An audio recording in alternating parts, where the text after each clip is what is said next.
That hurt.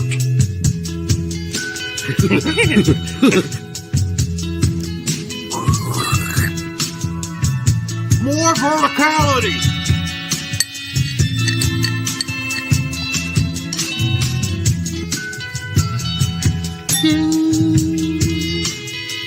Recording in progress. All right. Welcome to the Straight Red Card. I am back at my abode, so no husband and wife pictures in the background. And I think you just redecorated your parents' bedroom.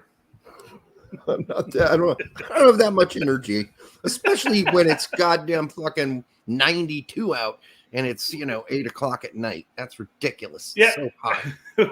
It is so hot and muggy here. It like, is. Well, the funny thing is, earlier in the day, we were looking at the weather app, going to lunch, and it said temperature outside is 82. Feels like 101. Yeah. It's like, oh my God. It was brutal. Like, I was in Noblesville earlier today, and then I came back to Bloomington, and I just thought, oh, great. It's only going to get hotter and more humid the further south I go. And that's what exactly it did.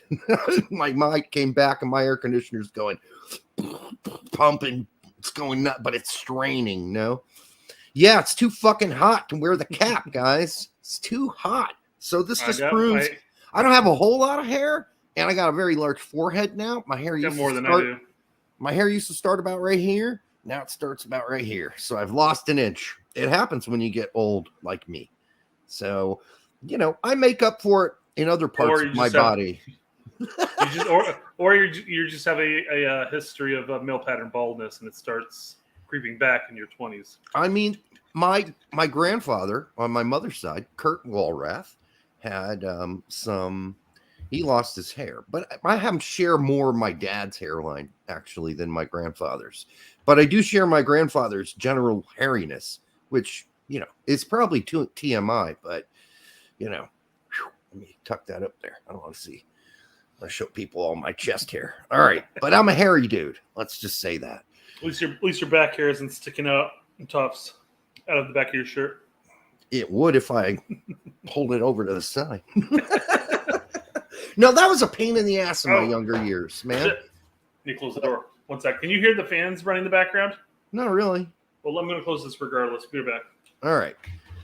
Yeah. So, when you're young and you're with all the chicks and you're in a band, then you got to shave all that shit too. It sucks. So once I was just, hold on. I was telling a story while you were gone. When I was in a band, when I was in my 20s and 30s. Now, I wasn't that hairy in my 20s. It started in my 30s, right? But I still wanted the hot chicks, my early 30s, wanted to make sure they stayed satisfied. So you have to shave all this shit. It's ruthless. It's relentless. We didn't have manscaping back then. You just have to figure out a way to do it on your own.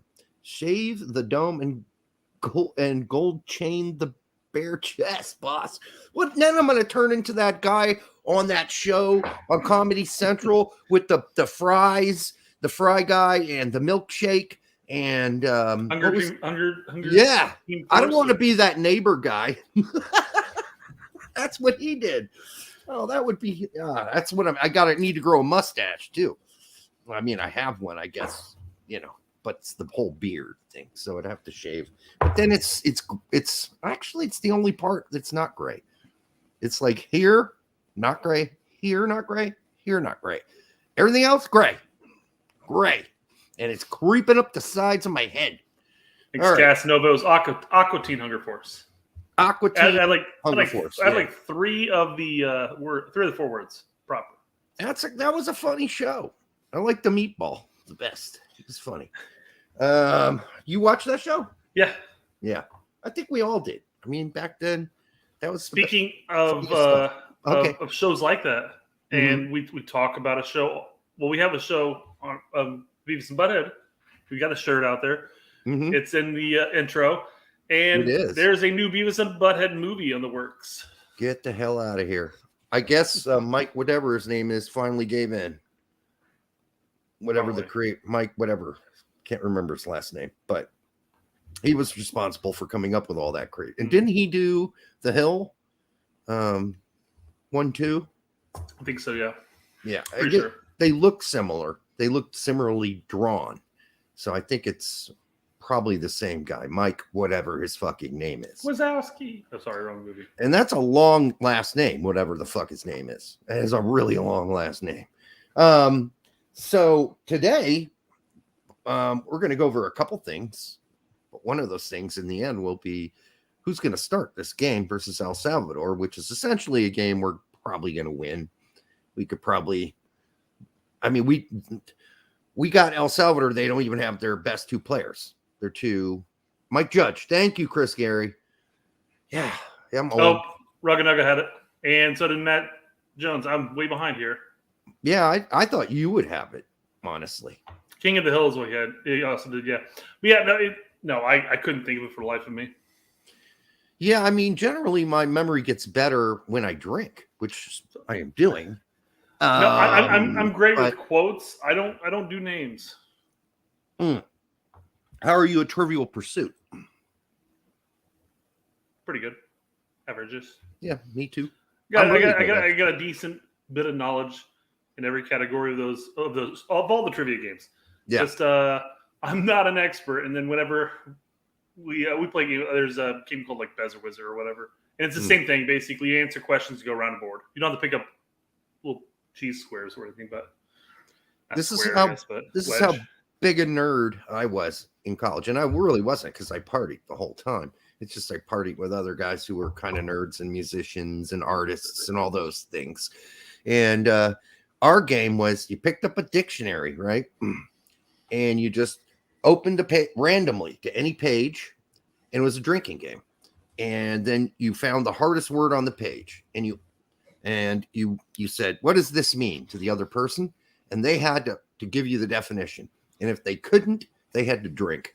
And then you gave them the book, and you could do it in groups of 4 too, and go around in a circle. And like anybody who couldn't, didn't know it had to drink. I don't know. I just remember we played that game. Yeah, I was totally going to interrupt you when you said dictionary. It's like dick, and then show the video, and then you start talking about it getting hard. And what? Yeah. Oh my God, I remember this. This was so funny even back in the day. Oh my goodness. Yeah. It's 1991, and Brazil emerged from a giant penis. What they needed was a big blow-up hand stroking it as these guys.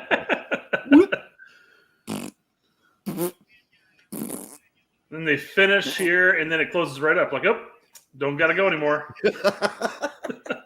blew the wad. Is that urine? Because they're yellow? Yeah. Could be yellow. It's urine. Be better if they were wearing. Seriously, watch this. Close the brayer, and we're done. That's just the trainer too, and the green one came out because he has some sort of venereal disease. Ugh. All right, that is a funny moment in history. 91. Let's see. I was 20 years old. Crazy. 20 years old in 91. All right. Let's take some questions before we get to. We're going to cover Jesus's post-game interview. Since he before we'll jump into some questions here in a second. That's what I just said. In a second, I was going to show other things here real quick. Oh, you got other things to show us? Is it let's more dick humor? Nah. Did Brazil come out in a giant vagina the next year?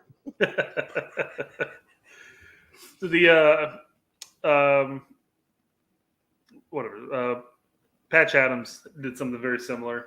Supposed to do like a gynecologist event and supposed to like get it all prepped and ready, and they all show up, and he did this like huge not ceramic, but it's when you do the newspaper and you do the glue and you can make something out of something. It's a collage. No. Paper mache. Paper mache. There we go. Thank you. It's been a long time since I've paper mache. But you're relying on me to know this. Paper mache a chick with her legs spread open, and in front of the door he goes, "Come on inside. It's the AC's off, so it's hot and moist in here." God, the word moist. Oh, Jesus. Hey, no turd to give us the intro today. Oh, speaking of Jesus, I guess we'll talk to Jesus. Yeah. So Justin Moran posted this. I'm Hoping I'm pronouncing his last name properly. So, by the way, before we start there, no turd intro? No, Turd had no intro today. He said, welcome to the Red Card. I don't have an intro, so I'll just say beef curtains. Beef curtains. Here's the thing, Turd. Think about how old Brett and I, and come up with something that's like, this is the oldest tandem of podcasting / YouTuber soccer show. Something, with facts about how old we are and how we're the oldest of the old. And yet we're still mildly successful in a very infinitesimal way. All right. We could do that. Oh, speaking of which, guess who sent me a photo of the turd? The real turd. Sam. He was at the game and he took a photo of the turd walking off the field after the game, the last game we played. Mm-hmm. And he said, your buddy's here. And I said, you mean the turd? Yes. He said, yes, sir. Michael, don't take it out on Sam. He knows not what he did. No, Mike. No, Sam's never used the word turd. That's just us. All right. Okay. So speaking of turding it up, here's Jesus Ferreira's career stats. Against FIFA ranked teams 1 to 50. He's played 5 games, 205 minutes, no goals and assists. Yep. Bad. 51 to 100, 5 games, 266 minutes, 1 goal, 1 assist. But then 101 to 170, 2 games, 154, 6 goals, 3 assists. Man, gets a lot easier, doesn't it? Anyhow. Yeah, this isn't. I thought this was quite the interesting fact when we sit and talk about whether or not who's going to be our starting 9. And if you mean in the World Cup or the next game? Yes. Well, no, I'm talking about World Cup. Yeah, because we already know who's going to start the next game. Yeah, we know who's going to start the next game. Yeah, because Triple G told us. And I'm not taking anything away from Ferreira what he brings. You can point out his limitations if you want. Still young, I do, and everything. So, but yeah, so clearly, I mean, it'd be interesting to look at all of our 9s and going from there. Yeah, see where they all rank up. Because none of them would really be that fabulous. I'm just telling you. You want to? I guess it would be more like not just the 9s, but you want. I guess you could throw in the 7s as well. Yeah. I don't know. They do better. Sure. Pulisic scored a few. So. Weah, Aronson. In fairness, I mean, how often in Berhalter's cycle so far have we played a top 50 team? Not enough. That's the problem. Maybe a handful at most, and that's including before the Nations League and the qualifiers were. Is Costa Rica a top 50 team? We played them a lot. I think so. We played Mexico. They definitely are in the top 50. Costa Rica. I'm not. Canada? No, Canada did break into the top 50. Yeah, they Canada's did. like in the 20s or 30s now at this point. Okay, so it's just like the games against El Salvador and whomever else we played in the octagon, the octagonal. Yeah, so I mean there were teams outside of the 50 there. We played Swiss before Nations League last year. I don't know what Jamaica's ranked, but it can't be that great. No. So we'd like to play more actually teams in the top 25. Yeah. That would be my preferred thing to do. The top 20, top 25. So it would give us a whole lot more better idea of who can do what, because you sent me that rumor about PFOC moving to Dortmund. And I'm like, what? It's still there, man. No. Yep, they're still talking about it a lot. It's on Twitter. It's everywhere. Because he scored all those goals in Switzerland. When he was in France with Rennes, he couldn't score. So why all of a sudden now is Dortmund going to... he'll never play. I don't think he'll play if he goes to Dortmund. Dortmund is like a top 4 fucking German team. I don't know, dude. I don't think that's a smart move. Unless he's going to play. Because really... If I'm Dortmund and I look at PFOC and I look at Haji Wright, I'm taking Haji Wright every day of the week, even though he didn't work out at Schalke, but he's working out in Turkey. What's the difference between Turkey and Switzerland? Not much. Yeah, I'd have to look that up. Yeah. it's not much of a difference. And Haji Wright's faster. He's quicker. He's just better touch. He's not as good in the air. I'll give that one to PFOC. But and he's much bigger. I think Jake did post something about the PFOC to Dortmund move. I'm not denying there are rumors. Yeah. I'm just saying that ain't going to happen. There's no way. And if it does, I will apologize right here on this show to PFOC personally for offending, his skills and talents. I mean, unless Dortmund just plan on heaving balls into the middle so, PFOC can get his head on it all year long next season, I just don't see the point. That's not how they play anyhow. He's certainly no replacement for Erling Haaland. Good luck. Yeah. Good luck finding that. In fairness, finding a replacement for him is nigh impossible. You'd have to just end up coping with somebody who's not as talented as Haaland. Oh, for sure. So he's probably, behind Lewandowski. And I can't Messi's not really a center forward. He's more of a reserve striker, second striker. So no, I think it's Lewandowski as a pure center forward. Erling Haaland is right there as top 2 in the world. And he's going to have an amazing. And about a decade and change younger. Yeah, exactly. And so we'll see what happens there. But I think we all know what's going to happen with Haaland at Man City. I mean, he's going to score a shitload of goals next season, especially against teams in the bottom half of the table and even in the middle table. All right, kicker reporting that Chris Richards is once again, this is from Derek Ray, our good friend. I only say that because he spells his first name the same way I do, which is rare, is once again of interest to Hoffenheim. Well, of course he is, because when he left, they got pummeled in the back. Richards has had 2 spells with Hoffenheim on loan from his parent club, Bayern. Hoffenheim are urgently seeking to strengthen their defense. No shit. They were bad. They were the worst team in the league defensively. Aren't they the ones that are possibly picking up Brooks? Yes. Okay. I don't think the deal's done, though, but that's the big rumor. Right on. Yeah. So, an interesting pairing there.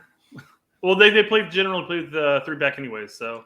Yeah, you could play Richards at right center back and play Brooks left center back and whoever you got in the middle. I don't know. This goddamn Justin Che, yeah. I don't know. I'd like to see him get some playing time, but I don't know if it's going to happen next year. We'll see. Maybe he should get a loan to like a 2 Bundesliga team next season and just get a lot of playing time and, get better. Mm-hmm. I think that would be an idea for Justin Che. Although you could play him. The thing is, if you play 3 in the back, where do you play Justin Che? You could play him as a center back. But, for Bayern, I thought he looked better as a right back, actually, at Bayern, too. He'd probably – could he push into the midfield? Could Che play more like a 6 or something like that? I think he's really skilled. So, I mean, he could develop into, a central defensive midfielder. But you'd have to get him started on it somewhere and give him a shot.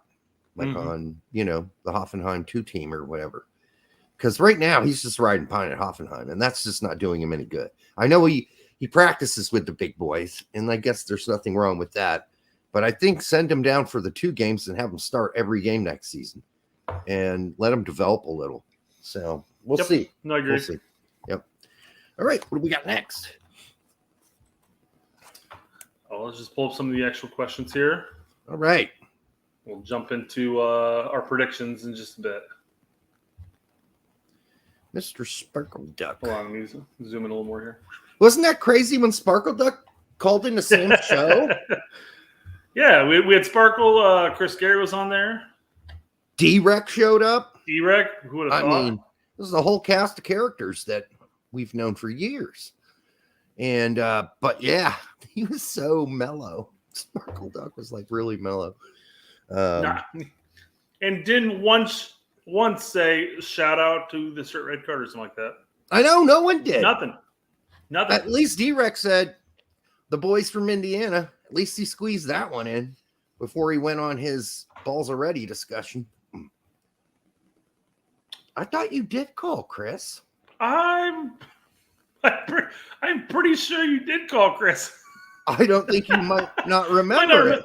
Yeah, you might want I'm pretty sure in the chat afterwards you were saying that you were drunk, man. Yes, I'm pretty sure you called. You better go review the tape, Chris. I might be wrong here. But I'm pretty sure. I am 100% Chris Gary called. I'm almost 100%. So, Chris, you might want to go review the tape. You didn't embarrass yourself or anything. No, but nothing's not bad by any means. Yeah, but you did mention you were drunk. So, it's fine. We're drunk too. All right. Not like wasted. Like, I'm going to remember the show tomorrow. Assuming he's not trolling us right now, that's good. He says he swear he didn't. We may have to pull that up. I swear to God, it was Chris Gary. But maybe it was another Chris. Maybe somebody named Chris Harry called. I don't know. Maybe it was, okay. It was something. Let's see. My uncles and I used to strip down to our undies and watch wrestling together to bond. Is that similar to what Horvath was talking about? What did Horvath say? You must be referring to the presser. I didn't catch the presser today. God damn, I didn't either because, So I didn't he was talking about, I know there's the quote that we read beforehand where he's like, I'm not 100% positive what's going to happen, but my goal for this season is playing time. And that's paraphrasing, of course. And maybe he talked about how he might have to Turkish wrestle Samba for the starting position. But... Yeah, right. Now, this all reminds me of the movie Airplane when Kareem Abdul-Jabbar was in the front of the plane and they bring the young boy up and he says something like, "Hey, have you ever seen a grown man nude?" That's what this reminds me of. This is grooming. You were being groomed, Sparkle Duck. Okay. Yucky. And your uncles too. They shouldn't do that with you. Let the kid wear some clothes unless it's 101 degrees. Yeah. I get that. Shit.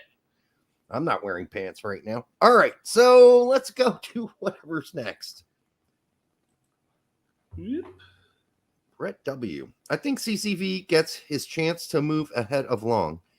Out of everyone else, I think Bello is the only one on his last chance. Maybe Morris based on form. Who do you think is more likely to have a breakout season? Pepe, Sargent, or DK? Let's start with the last question first, because that's going to be the quickest answer. Sargent or DK? It's Sargent, yeah. Assuming DK can stay healthy, but it's going to be one of those two. Absolutely. Sargent loves playing lower division teams. He did when he was at Bremen, and now he's going to like it even more, going a whole season in the championship.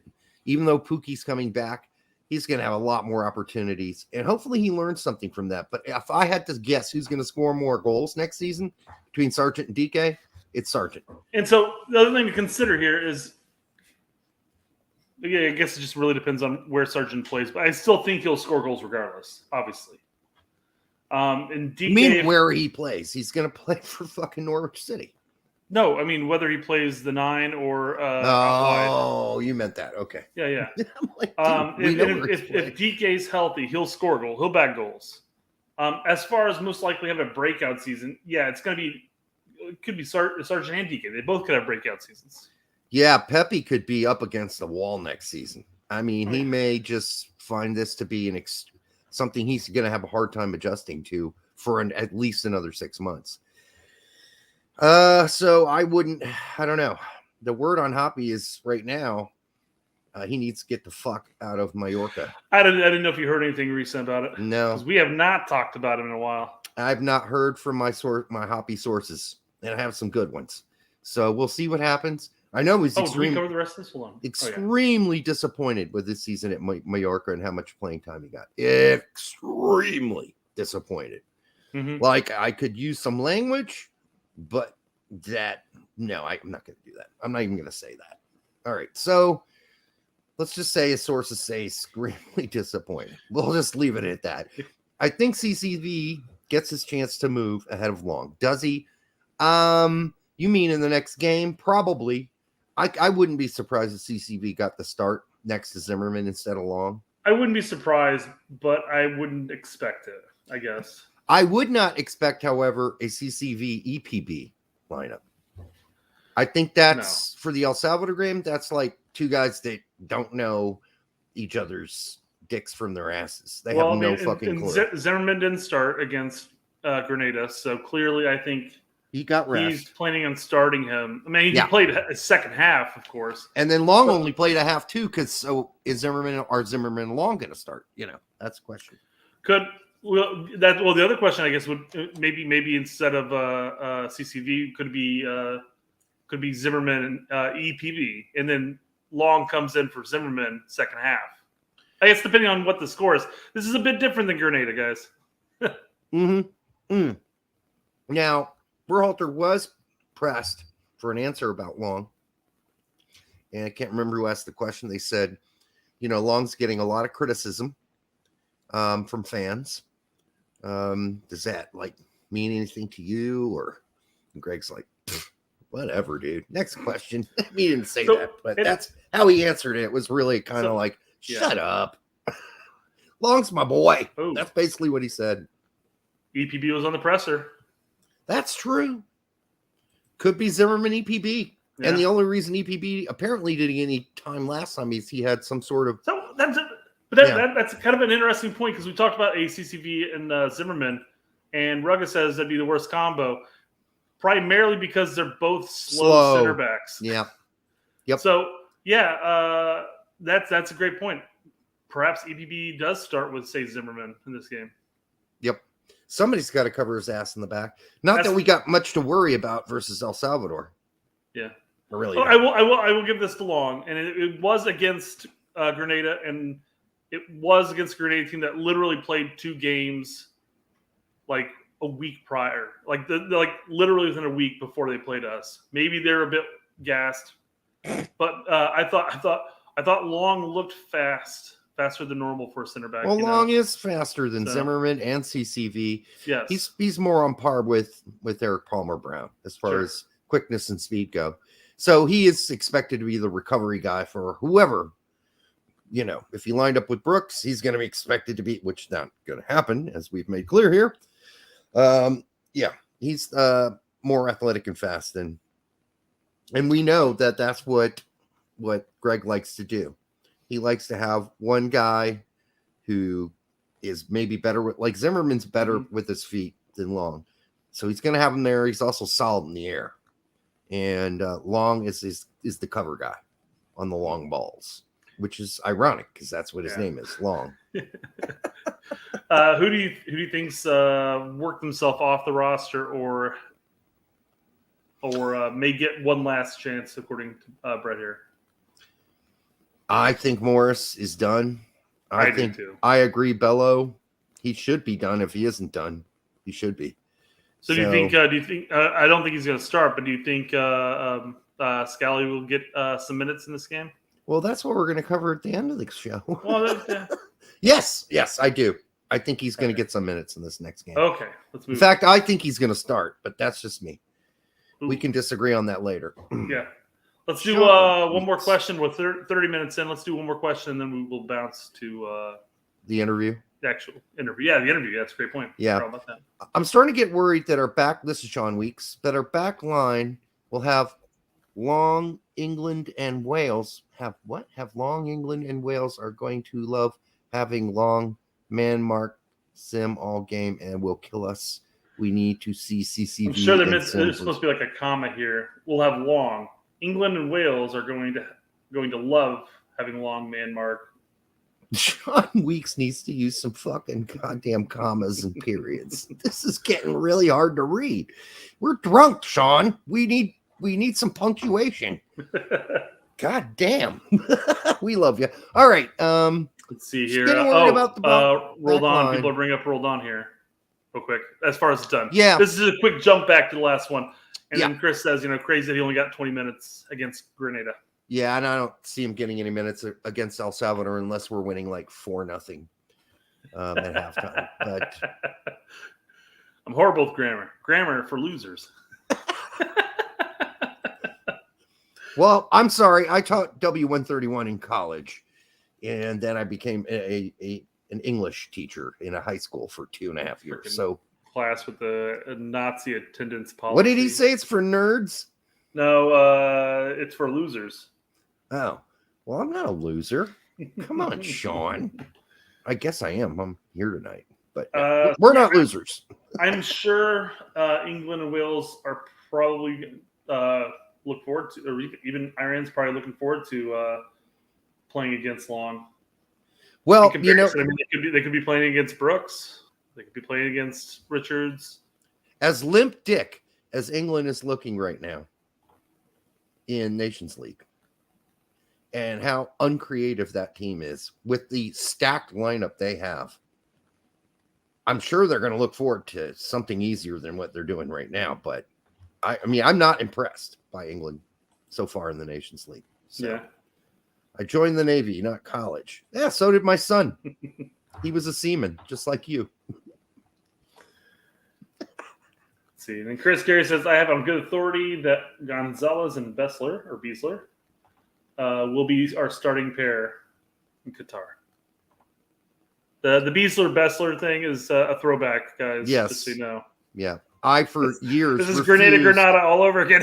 I refuse to call Matt Beasler. I would only call him Bessler because that's how it's pronounced in Germany. So fuck him. Learn how to pronounce your own fucking name, Matt. Oh, man. No. Yeah, that's funny, Chris, but not happening. You know that, but it's funny, and that's why you put it up there. All right. I'm more and more regretting not wearing my big old hat. My hair. Oh, it's so small. It's going away. All right, here we go. Jesus, let's do some denial. That is a river in Egypt. All right. Here is Jesus. Is not a river in Egypt. Here is Jesus responds to something at 30 seconds. And yeah, we're going to see the fucking Deloitte commercial. Guarantee it. Guarantee it. It's 4 minutes long, guys. There's going to be at least 3 Deloitte commercials. At least. Let me know what I bring to the team. And so, I'm trying to focus more on having a good game, making sure that my first touch is good, helping my teammates in any way I can, and that the goals will come. And today it showed that I focused more on the touches and the runs than just scoring goals. And we saw the result there. Is this the most humble team ever assembled? Could be. Because, I mean, everybody uses the same language. It's like, I'm focused on working with my teammates and connecting passes. There's no one standing up and going, I know my job is to score goals. So if I don't do it, I'm kind of fucked. So I get it. I think it'd be hysterical if he would have been like, bitch, I know it's Grenada, but I scored 4 goals. Mic drop. If you dropped a mic after that, dude. 30 seconds in, just going like, I scored 4 goals. What do you guys want? I don't think that would be a good thing to do. Yeah. I could have easily scored 6 more. What do you guys want from me? Hello, bitch. I scored 4 goals. Funk.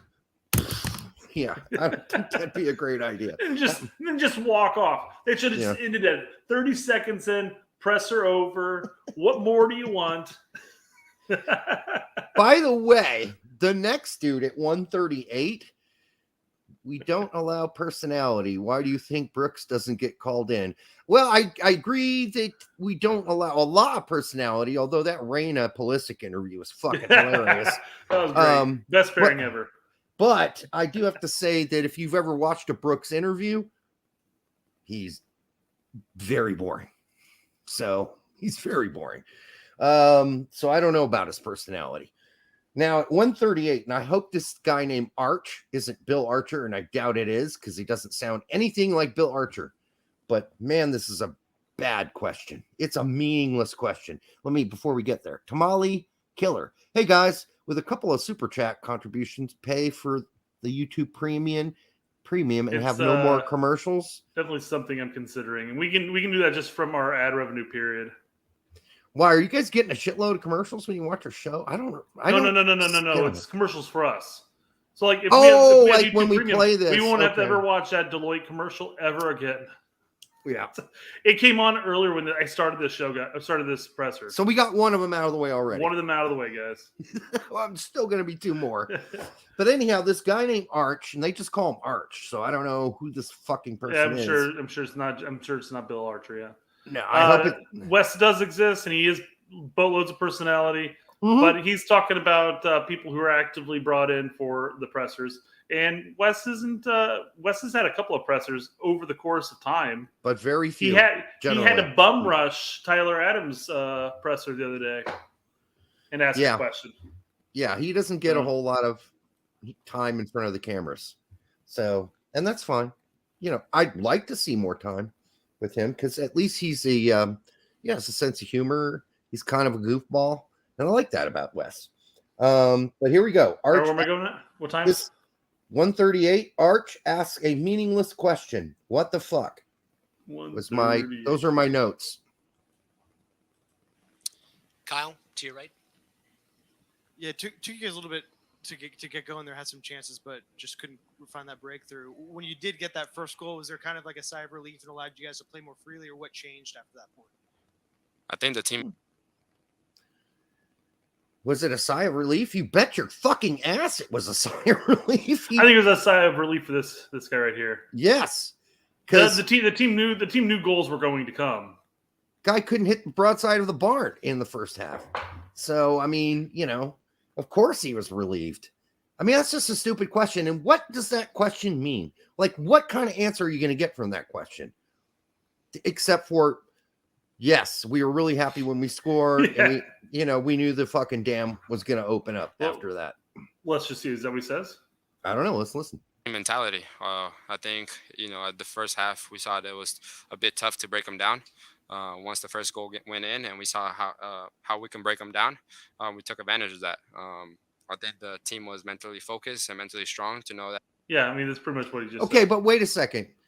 Like, once we scored a goal, we figured out how to break them down. What about all the times that you did break them down that you missed the goals? The 2 or 3 chances prior to that one goal. Exactly. We already knew how to break them down, dude. It didn't take to you scoring a goal to figure out how to break them down because we already had done that. And you missed the few first opportunities and you were visually upset about it.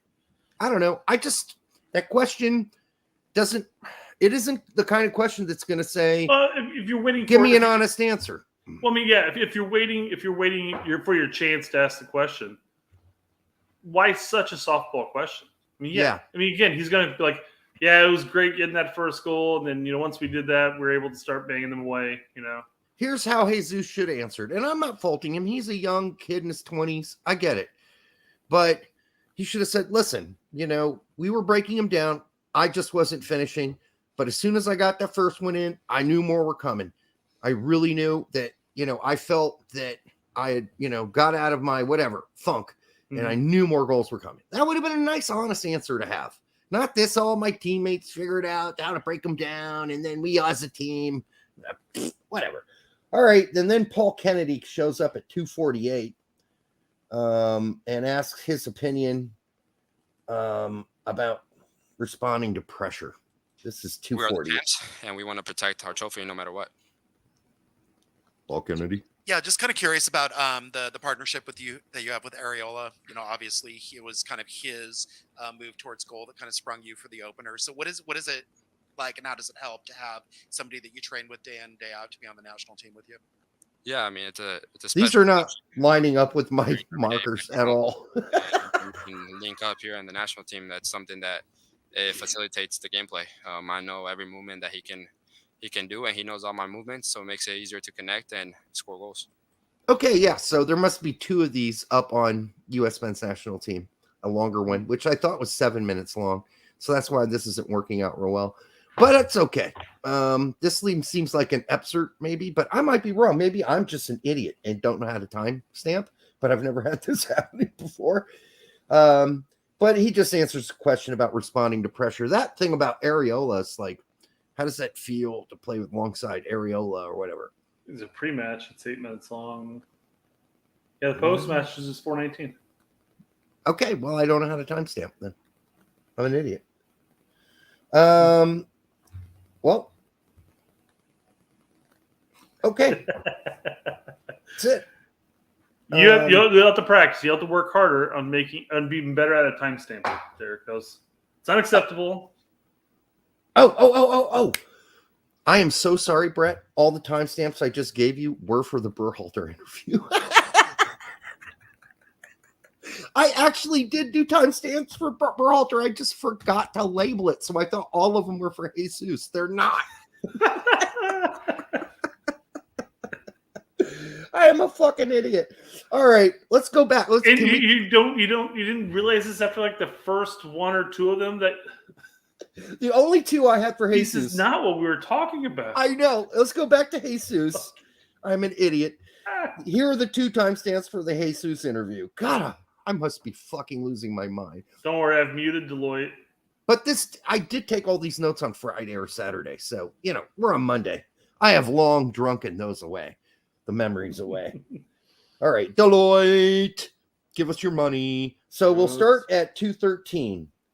This is a stupid question from the Arch guy, and it's about defending your title. I thought that the question is like this. It was a stupid question. Like, I thought that was an okay question. Yeah, I know. I was like, super hard. You must have been shooting from the hip there, man. You're like, that's not what I recall, but we'll go with it, I guess. I was like, well, I'll find something stupid to say about it. All right. Now, 213. This is about defending your title. This is another stupid question from Arch. He had one with Greg, too, we'll cover. All right. That's true. It did. It just didn't. We didn't have the punctuation. It didn't have enough documentation. How's that? All right. Here we go. This is for reals this time. Yes. Defending your title. Jesus, y'all are the reigning champions in this tournament in the CONCACAF Nations League. What is that like for you and the rest of the players, your teammates, to y'all are the hunted, y'all are the champions. What is it like playing with that, knowing that you guys are trying to defend your title? Yeah, we know that everyone wants to knock us out. Okay, hold on. For us, everybody wants to knock everybody out. That's how that works. Nobody looks at us and goes, you're at the top of the fucking totem pole. They're like, okay, there's Mexico too. There's Canada. There's all kinds of teams that are competing. 3 of them at least. You could throw Costa Rica in there too if you want to, even though they're old and need to use a walker. I don't understand that question. What is it? That's like a whatever jerk off question. You're the hunted. How do you feel? How do you feel about that? Well, I mean, like using I guess like NCAA as an example. You go into the tournament and everybody wants to knock off Duke. Everybody wants to knock off insert top team here. But to your point, everybody's trying to knock off everybody else. And there is no chance Grenada's knocking us off. They know that going into the game. They're just trying not to lose 12-0. We joked around about that on the last show, actually. Yeah. I don't know. Coach high-fiving. All right, we're only down 5-0, guys. That's pretty damn good. We have a guy that just came off the bench. He's a 9th tier, English league. Plays Sundays after, drinking at the pub. Yeah, seriously. That's not even a joke. That's where he plays. 9 divisions down in England. And then 325 about his open header miss. Woof. I blocked that miss out of my mind. Thanks for bringing it back up. I thought it was horrendous. I blocked it out. My mom's like, I'm fucking done. I'm out of here. I'm going to bed. Back to you, right? Jesus, early in the second half, you had an open header that you missed, and that was one of the few times I've seen you really show real frustration with yourself. How important was it to come right back and get a couple of goals, and what do you do in that situation to sort of keep your focus to do what you do, which was to hop on a couple of chances? Yeah, like I said earlier. What do you mean? How important was it? Inside of the game, and knowing pretty damn how to important from plays. Everyone noticed that I was very frustrated at that moment because that was an easy goal, an easy header by myself, and I have to finish those. But learning good answer from that and still stay at a high level. That's what I've been working on a lot, and it paid off. That I just have to move on and get on the next opportunity. There you go. Good answer. Great answer to a really kind of weird question. I will say though, and to the talking point of like Twelman and Olsen and Champion during the show, or during the actual game itself. And they're like, what the problem is that you're gonna have in the World Cup, you may only be granted like those 1 or 2 opportunities, and you can't pass up like you did here. Like you missed 3 or 4 chances in the first half, not 3 or 4, but like 2 or 3. 3 that I could count. And then the missed header opportunity. He, like I said, he scored 4 goals. That's great. I mean, not weak competition. We joked around. There's a stat from that Herc posted that says he falls in line with the 5th player in U.S. history to score 4 goals against opposition. And but again, it's not a win-win situation here for him anyhow, because he's supposed to score 4 goals. Absolutely. Well, so no. I don't know if you go into any goal saying like, this is the game I'm going to score 4 goals. Well, score some goals. Yes, we should have won 5-0 or more. Yeah. Period. Yeah, we should have. Scoring 4 goals. Again, still good. Yeah. Again, he probably should have had another 4 with it. Then he would have been like the number 1 U.S. player in history to score 8 goals against opposition. I mean, you're supposed to outperform this team. Like, you're supposed to brush your teeth in the morning. Okay, this is how it works. Unless you want bad breath going to work. That's up to you. I guess you could scope it, but Jay-Bird, that header was shit. I could make that, and I'm fat and old. So could Brett. Brett could definitely make that header. Me too. I've made that header before. I know you have. I never scored a goal with my head in all my years playing soccer. Never, not a single time. But keep in mind, I was a shrimp right up until my sophomore year. All right, I was a really small guy. That will happen. That's it with that. Then we go to Greg. Oh, okay. Hold on. You got to grant me a second here because I did not pull up Greg's presser because you said it was fucking boring. I will grant you a second. Yes. I didn't hear Grant Wall in this questionnaire. Has he been banned? He might have been banned. He hasn't been banned. No, he hasn't been banned. Yeah, he's not been banned. So I timestamped these. There's only 4. That's pre. There's post. Post. I won't bore everybody with the Deloitte commercial that's blaring in my fucking ears. Yeah, I don't know why they do that. I mean, I know they sponsored. Was it the women's team? Yeah. I mean, that's fine. All right. Okay. So 30 seconds in. Are you sure about that? Yes, this is where he talks about Jesus responding. Greg, a terrific production by Jesus tonight. How do you measure it, gauge it, given this wasn't a World Cup opponent by any means, but he did take advantage of his opportunities. How do you Not all of them. I think that anytime a player's under pressure, you look for how they respond. And that's the important thing. And no matter what the level of the opponent is, the player still has to perform. And Jesus, I sense he was under pressure. I talked to him this afternoon. I read the Twitter. And I told him that, we don't judge him just based on goals. And I've said that to you all along. He does a lot of other stuff that really helps this group be successful. And so I just say, go out there and relax and play your game. So I was going to say, that's all he did prior to these 4 goals. This is the stuff he does outside of spring goals. Yeah, and I think that response is all you need to know. Obviously, Jesus knows he's got to make a statement, or else he's going to be on the outside looking in like DK is now, like Sargent is now, like PFOC is now. You're getting your opportunities. You better make the most of them. And I know that's what Greg means when he says he knew he was under pressure. Like, I talked to him before the game. He told him that. One shot. Yep. So put on the Rocky music on your headphones and let's get to work here. And then, the Arch guy again. 138. Meaningless question. What the fuck? That's what that was supposed to be. Arch. Greg, I remember talking to you a year ago in Denver about the importance of the U.S. becoming the first champion of the Nations League. Now y'all are when we were getting high together. Champions, and you're looking to defend that title.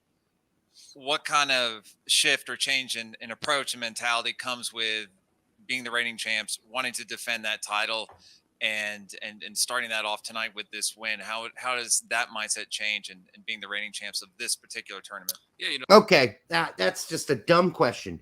I am sick of these mindset questions. How does the mindset change? He's only going to answer the question exactly how you know he's going to answer the question.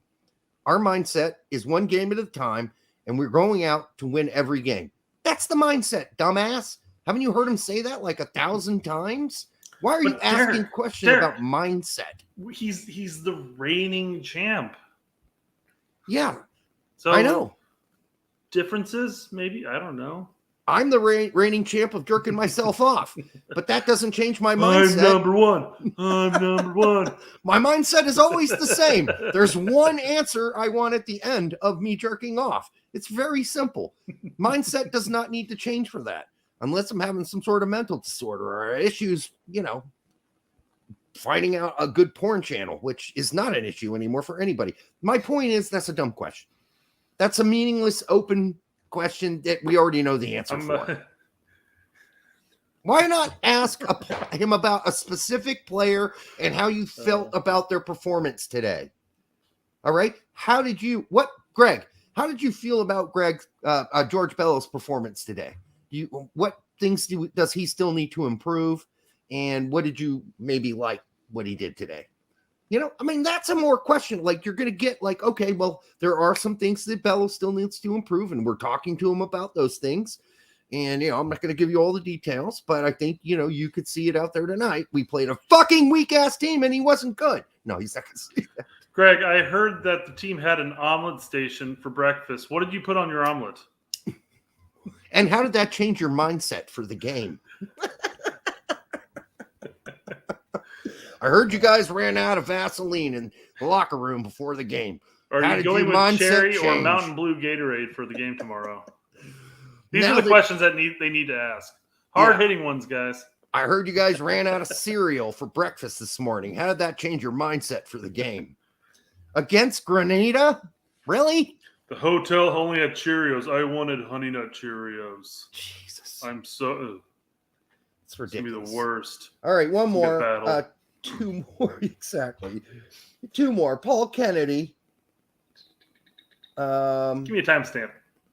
2:48. Jesus led the line. Mm-hmm. Hallelujah. Greg, one of the things you mentioned yesterday was looking at the intensity of how the team played throughout the game, and Jesus seemed to, really show that today. How would look at the team generally in terms of its intensity, and Jesus, who stayed very focused, even though he had one chance there in the second half, where he missed it, but he came right back and really. Yeah, Jesus led the line. line. Before he gets into this, hey, Michael, you're in the chat right now. Or the turd is. Can you turn up the microphone to the people asking questions, because I can barely hear this shit. I'm not sure if it's coming off good on you on your guys' headphones. And Paul Kennedy needs to speak the fuck up a little louder. I'm talking away from the microphone right now. Or buy a better mic, because nobody needs to go up, man. No one else was that quiet. He sounded like he was in the back of the room, twiddling his thumbs. So anyhow, it's about, and this is Greg's answer to that. So can you rehash what the question was? So I heard Ferreira a couple times. Yeah. So he said, "Hey, Jesus missed some opportunities in the first half, in the second half, and how did he respond to the pressure?" Okay. Yes, Greg has sensitive ears. Very sensitive. Fine.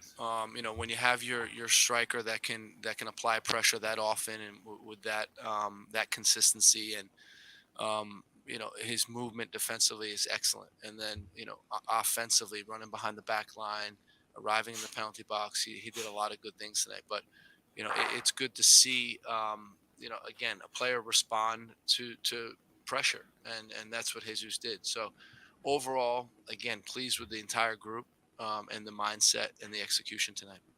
So apparently this guy, Paul Kennedy, didn't know this question had already been asked twice because he asked it again. I don't get it. 6-minute video, huh? Come on, Paul. Get your shit together. Don't ask the same question with a different words in the sentence. I feel like maybe they went into this presser realizing, like, there's not. I mean, there wasn't enough to gauge what the evaluate the players from the coaching standpoint. Let's just ask the same question 5 times. That's what. See if we can get the 5 different answers. That's what we're getting here. Like nobody chimed in and said, well, said something like number 1 question. I thought number 2 question. Then a number 3 question. I thought Morris had a really rough day out there. What does he need to do to pick up his game? Because he seemed to not be really as engaged as the others. I would have liked a question like that. Like, what's the fuck's wrong with Morris? That's how I would have put it plainly. Greg, what the fuck is wrong with Jordan Morris? He was a fucking ghost today. Thank you. Greg, I'm not sure why you played with 10 men on the field. You could have put an 11th on there. Maybe Morris. Morris could have contributed. It looked like when Julian Green was loaned to Stuttgart, and it looked like there were only 10 players on the field when he was on the pitch. Please explain. All right, last one. Jesus again? A motherfucker talks about Jesus at 350. What is going on here? Oh, so it's right here. Okay. Have we had enough Jesus yet? I mean, big talking point of the game.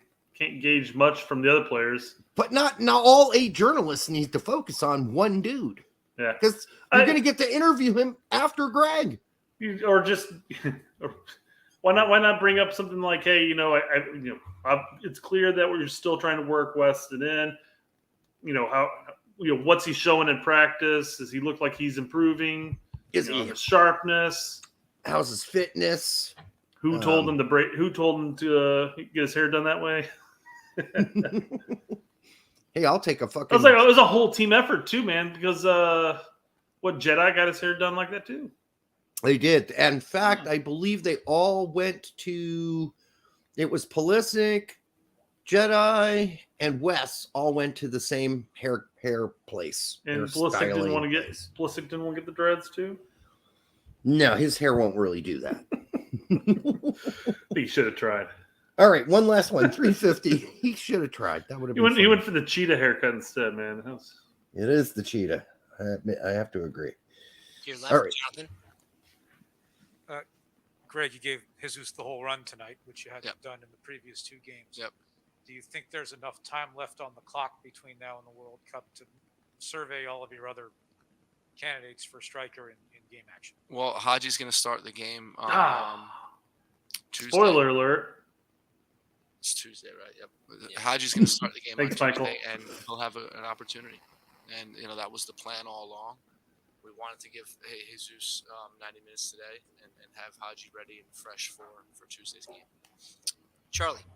All right. I think he just mentioned Haji and that was it. He didn't even talk about the potential other strikers because his answer could have been like, well, we gave Pepe majority of World Cup qualifying. So well, and he could have said, listen, there's still months and months and months before the World Cup. In some cases, some of these players are going to go back to their clubs and they're going to have good performances, and we're going to get to evaluate those too and find out who might best deserve another chance or another look right before the World Cup. I mean, there's so many other better ways to answer this question, except for, in his case, just ignoring it. Derek, your press badge is in the mail. Do you still live at Go Fuck Yourself Ave? I do live at Go Fuck Yourself Ave. Only for a short period of time. It's a very affluent part of Bloomington, Indiana. All right. Then he's moving up to Stick It Up Your Ass in Noblesville. Yes, I am. Stick it up your ass. Noblesville, Indiana, Force, whatever that is. All right, so now we're going to go on to our picks for the starting 11, unless we have other questions. We'll do the final questions at the end. Okay. So let's start at goalkeeper. We already know the answer. Horvat's going to play. Yes. He was in the pre-presser. It's guaranteed. Yeah. If you're in the pre-presser, you get to play, usually. And then wasn't Eric Palmer Brown in the pre-presser too? I thought he was. That is what people were saying. So if that's the case, So I'm guessing Zimmerman, EPB. Yeah, that would be my guess. And then Yeah. maybe second half CCV Long. I don't know. I'm not sure if he'll burn two of his five subs on that. Yeah, I agree. You only get five. Yeah. So so 2 of his 5. Yeah. Mm-hmm. I think Long might come in for EPB, and you see a Zimmerman Long final because as of right now, I think that's probably Berhalter's starting duo. Yeah. So maybe it'll run off the clock with that duo back there, but that's neither here nor there. We're just talking about a starting lineup, I guess. Yeah, we're running out of slots in what is a limited 5-man rotation, sub-rotation for Nations League. So, I mean, I don't know how much you want to fiddle fuck around with more center backs when you need to really take a look at some outside players again. So, like Scally. I mean, Scally on the wing. He's my pick for starting at right back in this game. So you picked right back. Okay. Yes, because we already know what Yedlin can do. And we already know what Cannon can do. But Scally had one game against our toughest opponent in this window, and he struggled in his first big game for us. So that still gets me. I mean, you call him up once during qualifiers, then you don't for the final 3 windows, and you call him back up, and you play. The only time he ever gets a single minute under the United States, he plays against the toughest opponent that Berhalter's played against. Uruguay, yeah. So, the toughest opponent we've played, probably in a long time, too. But yeah, no, I thought that was well, we said interesting. It's bordering on cruel almost, but it was like Berhalter was what we were saying was, well, dude, the man, Twitter after that game was a bunch of, see, maybe Berhalter knows, better evaluations of his player pool than rando Twitter guy 2424. Play Scally against Grenada. I think he looks spectacular. Guarantee it. Guarantee it. All right. Yeah. But this is kind of Berhalter's way of getting back at the fans, saying, you bitches were complaining constantly about me not picking Scally. So guess what? I'm going to show you how good Scally is. Yeah. Has it officially been announced? Yeah. Not officially, but Gregg was told it would be 26. And on top of that, the 5-man sub has become official now for everything. Yeah. No longer are we held down by 3 subs. Yep. And I hope they keep this rule forever. I like the option of seeing more players come in. And keeps the game fresh. With all the possible head injuries now, and then a lot of games going into extra time. And I just think it's nice to have that flexibility. As a manager, I would want it for sure.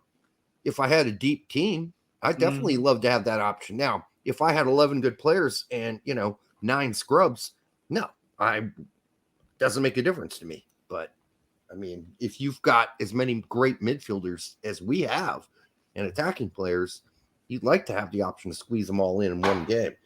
All right. So Jedi out left. Yes. And I think if we're up 3-0 with 10 to go, maybe you squirt Bello out there for 10. I don't know, but I've not been impressed. I really haven't. At Bielefeld or here or club or country, not been blown away by Bello.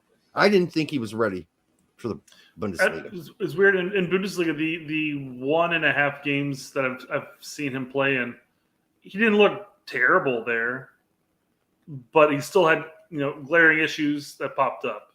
Yeah. But he's young. We'll see what happens. See if he develops. It's almost like he doesn't understand what his strengths are. But the thing is, he doesn't have a whole lot of strengths. What is he good at besides running north and south? I don't know.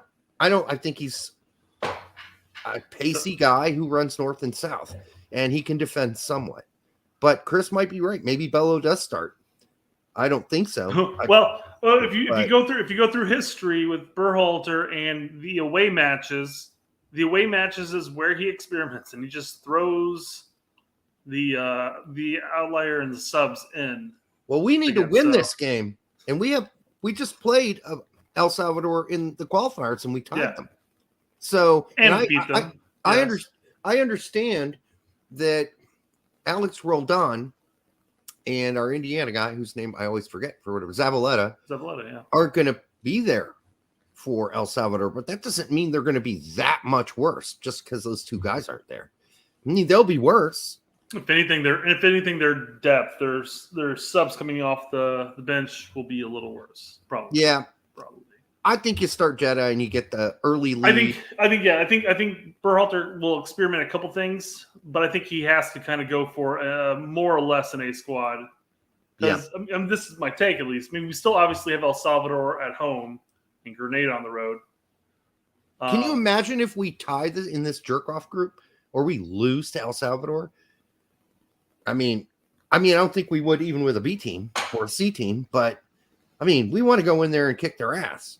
And I think that's the goal. No, I mean, El Salvador had their chances on the away match and qualifiers. Yeah. I mean, they're few and far between at the time. They were just constantly pressing, but Hugo Perez knows how to set up. Yeah. Against us, he really does. He's no dummy. Hugo Perez is a very good manager, and they're not going to be Grenada. All right, they're going to be better than them. And we only scored 1 goal the first half. They did tie Grenada, though. I know. I'm guessing that must have been Grenada away. And there were a number of people. Jaybird's been mentioning it. He mentioned it again, actually. But yeah, he mentioned a couple of times that the pitch. People have been saying that the pitch shit. It's absolute shit. My guess is it's been raining a lot. If what we've experienced here in Indiana today was any indication of what's coming up through the Gulf, I would wager that's probably been raining a lot this week, and people have probably been playing on the pitch. And it brings back the remnants of the old age of the quote-unquote goat patches. Yeah, and they don't use mowers. They use goats to cut the grass. So that does make sense. It really does. All right.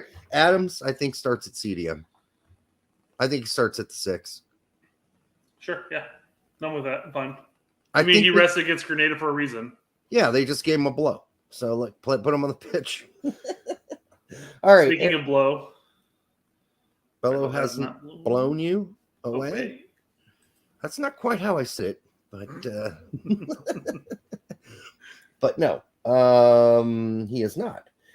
Adams, I don't know. I mean, you could do. I mean, I think against CONCACAF competition, it's been proven now that Acosta can handle it. So, ever heard of goat squadrons? What is that? What's a goat squadron? Is that what they're called? Is a group of goats called? Bring them in. I thought they were called. I thought they were called flocks. Flocks of goats. Can you have flocks of goats? Or are they like? What do you call a group of goats? Is there a word for that? Is there a specific term? You have flocks of birds, right? Right. And you have geese, a gaggle of geese, right? Murder of crows. Murder of crows. So goats are just a herd. It's just a herd. Yeah. Okay. Yeah, they're a hoofed. There's a cloud or a horde of gnats. That's cool. I didn't know that. I guess everything with hooves is a herd. Or a tribe or a trip of goats. A trip. Trip of goats. A trip of goats. I guess that's after you hung out with Cheech and Chong too long. There you go. That's what I thought it was. Yeah. Of goats you rent, and they eat all your brush for $4,000 for 1 acre to prevent fires. Smart plan. Goats like to eat shit. They'll eat anything. Anything? Sure. Like other goats? They sure. Why not? Pigs eat everything. Yeah. Pigs will eat pigs. Pigs eat shit. Pigs will eat anything. So Goat Squadrons is a company, apparently. Huh. Interesting. Goats are stereotypically eat, tin cans. Colin, if you're running that company, that seems way overpriced, though. $4,000 for a herd of goats. Think of the damage from forest fire, though. And yeah, well, I get it. I guess if you're a government agency, you need to clear some, public forests. Herd of goats might work. So might be cheap, actually. Who knows? Than a controlled fire. And then I don't know who you went with, but at the 8s, I went with Aronson and Musa in the standard 4-3-3. Yeah. Again, I think Berhalter kind of is probably going to want to go for that win. and there's a reason why we know that Aronson will probably be there because he did have the break against Grenada. Didn't McKenny just go 90 as well in the last game? McKenny got subbed off at halftime. Did he? Yep. Okay. Oh, yeah, he did. You're right. I don't know. Maybe he does the same thing. Aronson gets 45. McKenny gets 45. I don't know. We'll see. But I think Aronson's going to start. I do. I do too. And then up top, I think it's Pulisic. Well, we already know Wright's going to be in the center. Yeah. And way out right. Absolutely. No, it's got to be those. Again, they had the night off against Grenada. And then they're going to start. Yeah. And then you're hoping you're so far out ahead by the 65th, you can just throw a bunch of other chuckleheads in there. Hey, dude. He's showing up on our show. Hey, what's happening? You got Pete real good the other day. Eating beaver. I like that. Man. I'll have to text Pete and let him know about the eating beater thing. Yeah, you gotta be cautious when you start quoting people, man. Well, yeah. Look what we've started. Seriously. But we love that shit. So keep bringing those funny names on. We like funny names. Do we have anything else? Oh, you had more questions. So that's our starting 11, guys. Yeah. So what we think's going to happen. Yeah, and we'll take the rest of the questions on Twitter, guys. If you think we got anything wrong, please post in the chat. I will pull it up and we will take a look and talk. I would like to see the subs be like Luca De La Torre. Absolutely. I like to see him again. Maybe even Malik Tillman, but in maybe one of the wide positions or even as a false nine. Any other wishes I have? I wish not to see Roldan. I wish not to see Morris. Sorry, Morris. And I guess depending on how the game's progressing, I wish not to see Bello. I don't need to see Bello anymore. I know what he is. I'm trying to think back on the list and everything. I guess depending on the game's going, you could probably bring McKinney in late. But then again, if the field is as shit as Jay Bird's saying, do you even chance that? I mean, I know that it is a broken foot. It's not like a pulled hammy or something like that. But I don't think it's going to be that bad. Is Tillman out? What do you mean Tillman's out? I don't know. Somebody else mentioned it earlier, but Chris Gary also says that he pulled his left testicle today. So he's out. It's another. I know that's the spoof that we always say, but yeah, is Tillman in fact out? And this is the second time. No, I don't think so. I don't think so. This is another gag by Chris. No, I know the left testicle is your shtick. No, but he's being Nostradamus again, and it could happen that we find out tomorrow that Tillman does have a pulled left testicle, and he will be out. But it would be odd since he hasn't been practicing with Matt Miazga, who's not on the roster, who's known for pulling testicles. So he should be fine. And kicking dogs, apparently. All right, Colin Reese. Here's Goat Squadron. That's a huge squadron. That's awesome. That's more like a company of goats, not a squadron. Wow. So name your favorite thing about Gregg Berhalter or draw 25.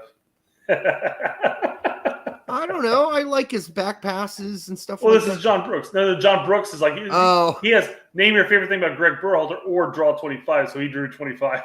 You could have glued Brooks' head on there. That would have helped that joke, but I get it. England rounded a bit about okay. Sorry, I'm just scrolling through here. Pitch looking good. So, look at that. You can see where they're running through. Yeah, it's definitely moist there. God damn you! Stop using the word moist. Is Luca already in Holland? People just play. Speaking of Luca, he confirmed he's leaving Heracles. Any thoughts on where he's going to go? Okay. Yeah, he could go anywhere at this point. We don't know. Yeah, he's got an out. Basically, they're gonna sell him. So he's gonna go to probably the highest bidder is my guess. I would guess too. Yeah, he's got to go. Well, okay. It's not that he's got to go. He is going. Yes, he's going. The Heracles, he has the out. He had the out in his contract, and he had one more year on his contract. So Heracles is like, yeah, we'll sell you. If he leaves, Heracles gets relegated next season. They're already relegated. Did they get relegated? Yeah, they got relegated. Oh, well, then he's for fuck sure gone. Yeah, no, that's There is no way he's playing in the second division. No way. U.S. men's national team says Malik is injured and won't play tomorrow against El Salvador. He did pull his left testicle. Shit. How to get injured? Let's see. I'm just scrolling through. Anybody know if Matt Miazga's hanging out at camp? Is that why how that happened? Anyhow, good. He's not blah blah blah. Good. He's not playing. He was very bad last game. He wasn't very good. I also don't think he was bad. I mean, he did go into the game where it was like when everybody's like, we're up fucking 4-0. Fuck this game. Everybody gets a goal. Everyone gets a goal. Yes, he and Horvath will start. Okay. Blah, blah, blah. Okay. All right. Regardless. Okay. By the way, I noticed in our last show, I called Malik Tillman Timothy twice. And I was watching the show. I'm like, Eric, what the fuck? It's not Timothy. It's Malik, you stupid asshole. Get your fucking head on straight. So for those of you who noticed that, I noticed it too, and I was embarrassed. I should know the difference between the brothers. One plays on a horrible team, and now the 2 Bundesliga, and the other one plays at Bayern. Although Timothy's been recently linked to somebody, I thought. I can't think. And there was definitely talk of him filing for the switch to US as well. Does he have to file a one-time switch? There's definitely talk of him getting of garnering interest with the U.S. men's national team. Yeah, I think both Tillman brothers, although I'm not sure Malik's blown her balls off yet. I think that he needed to do something. I thought his first game was fine. I thought his second game was fine. It wasn't great by any means. He had some, but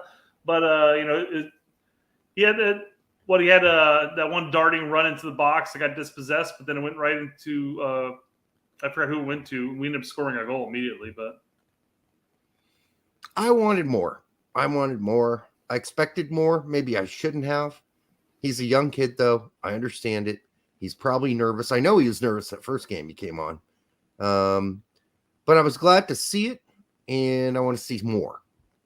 All right. So maybe that. Hopefully he gets a loan away from Bayern and goes and plays, I don't know, go play with Matarazzo at Stuttgart or something and do better than Julian Green did when he went to Stuttgart. Okay, hold on.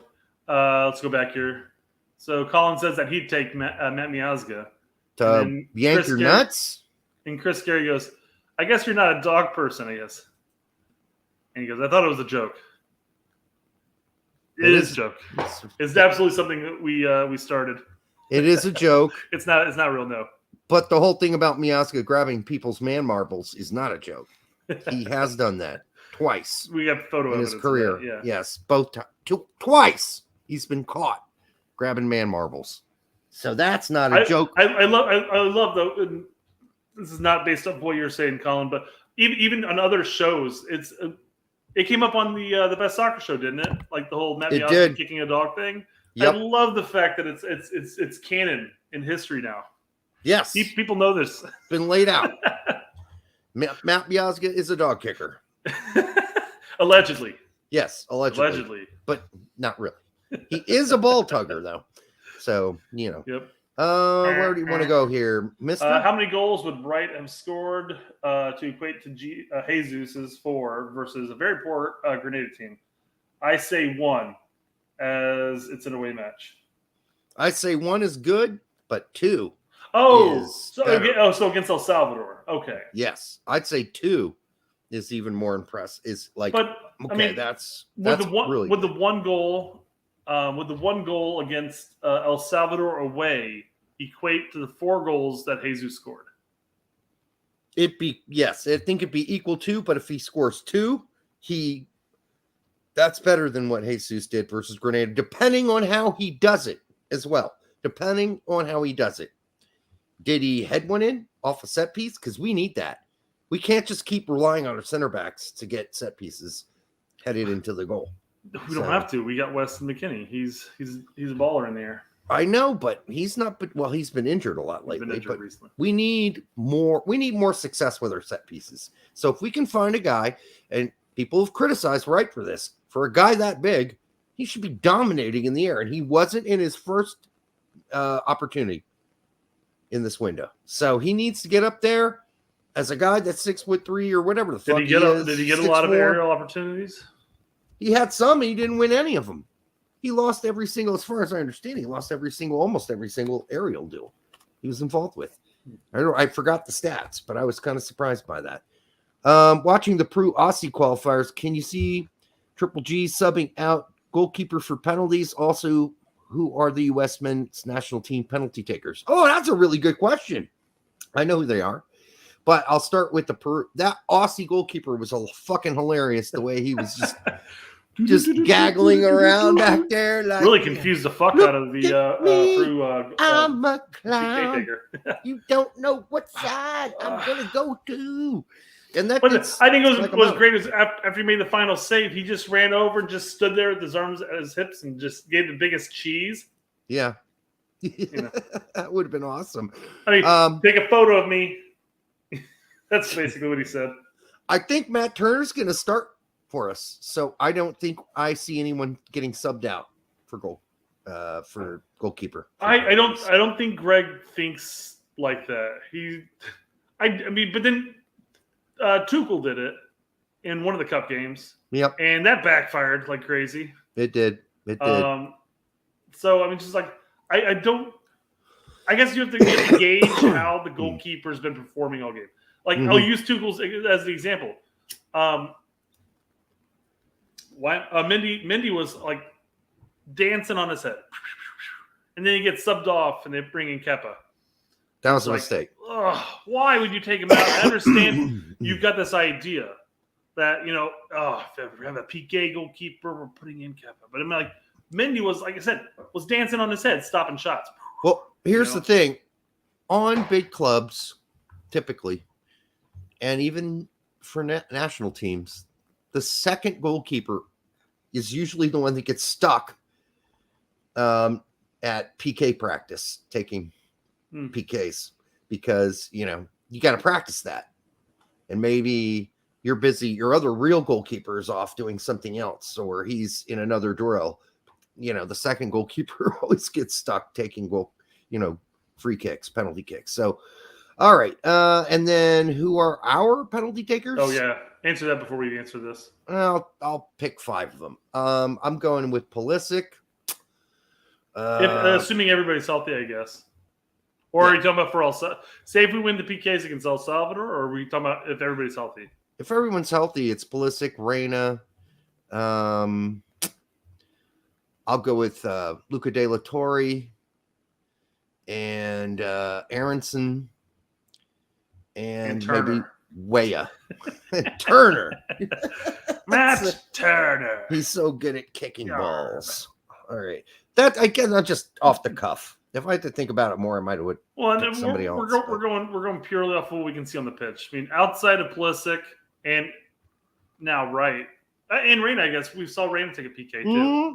So we know Reina, we know Pulisic, and we've seen Wright take one as well. And we're not even outside of that. We're not even sure who the starting 11 is going to be quite yet in the World Cup. But if I had to pick some, those would be my picks. Those guys can score. All righty. No, we already got that one. So Farrell says, do you guys expect GGG to exclusively play the 4-3-3 in the World Cup or different formations based on our opponent? It's going to mostly be the 4-3-3. He might fuck around with that 3 in the back thing with Cannon I think that's it. When you see Cannon in the lineup, expect a 3 center back esque, and then the problem is Jedi's just going to free reign. The problem is the opponent's going to know that too. So an hour before the game, when you have to announce your starting 11 in your lineup in your roster, Iran's going to go, "Oh look, that Cannon guy's playing." Take it down the right the entire time. Yeah. They're right, our left, because that's where the gap is. When we play that against Morocco, right? Yes. I mean that's basically where they exploited us the entire game. Is that left side, our left side, because Jedi's right. Exactly. And I mean, right as in your right, it's left. So, yeah, I don't know, because it's such a giveaway at this point Like if Cannon starts in a World Cup, which I don't think he should, frankly, I don't think he should, but he might at right center back. It's possible. Well, So, you know, we got to assume that we're assuming that Yedlin's above Cannon then at this point in Berhalter's mind, right?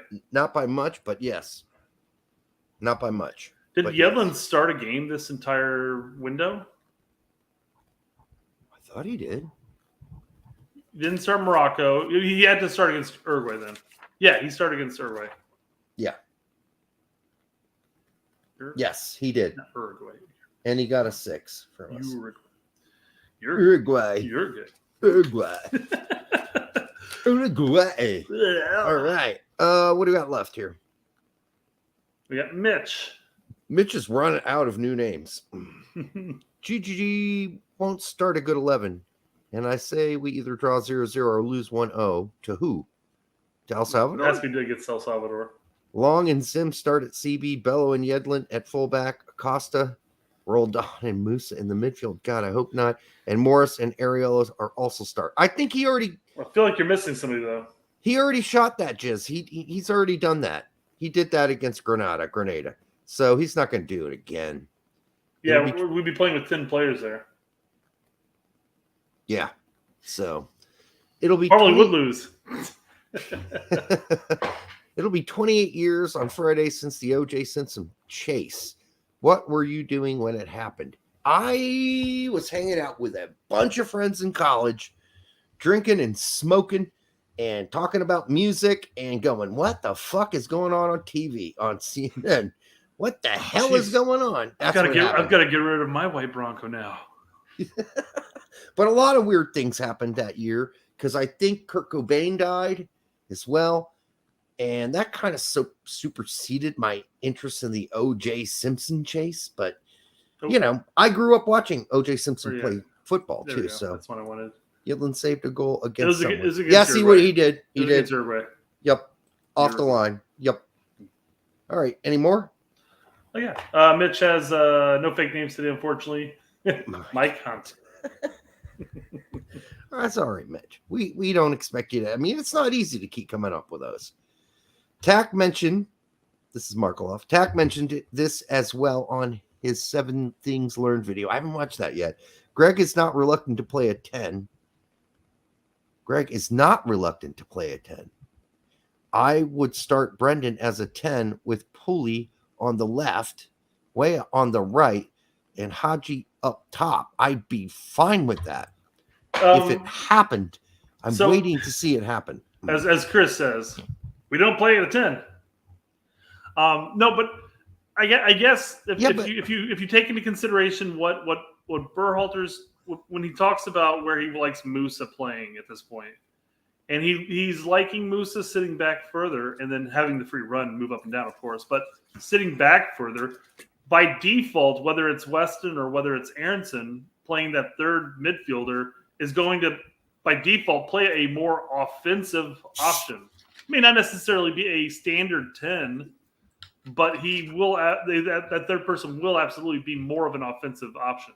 The closest we've come to playing a 10 was when we played the 3-2-2-3 versus Morocco, and Pulisic and Aronson were playing in what Aronson has described as the pocket 2, and Aronson had defensive responsibilities, and Pulisic did not seem to have many, and Pulisic was the closest thing we've played to a 10 so far.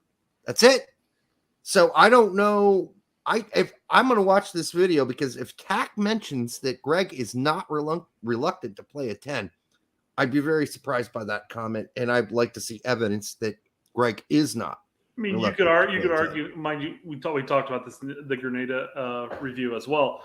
Weston did not come back and play defense at all. So you could argue and say that's as close. That's ridiculous. No one played defense. No one had that's to. What we talked about, yeah. Yeah. That doesn't make him a 10. So what was against Morocco? Aronson played more of an offensive-minded midfielder. But he also did get back in behind Adams and Musa at times too. So again, not a standard 10.